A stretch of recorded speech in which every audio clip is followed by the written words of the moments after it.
nô lúng mau cho nó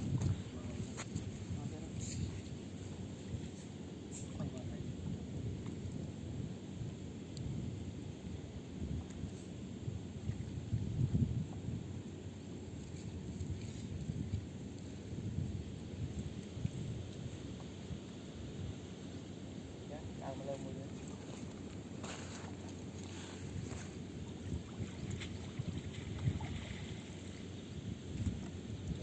ba mươi cái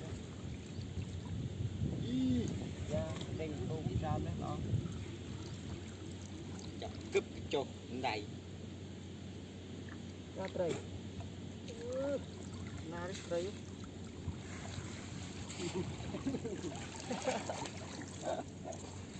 na đấy trời này cái đau thế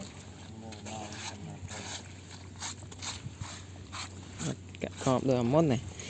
tên cạ cò và món mình cạ cò món trâu bột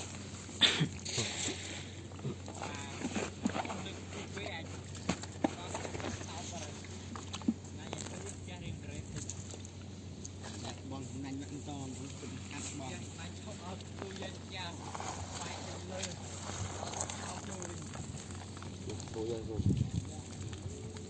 đã tập tông vừng lâu lên miền nhẹ xạ bong dục đấy không điên ta miền trung bong ta được món miền nó định miên thế bong hạt trâu màn ngày tầm bán được mình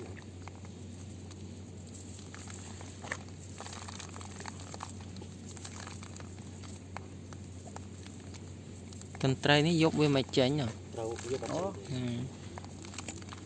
đào tới ngày thì trai thống tận tình chứ ngay về ăn lé nhỉ về ăn ní ăn mau thế được tận tình chứ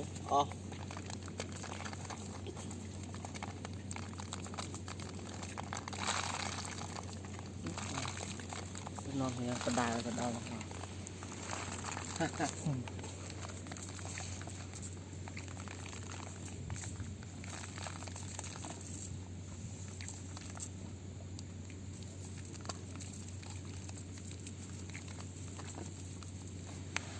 lợp đào vẹn chặt trời nòng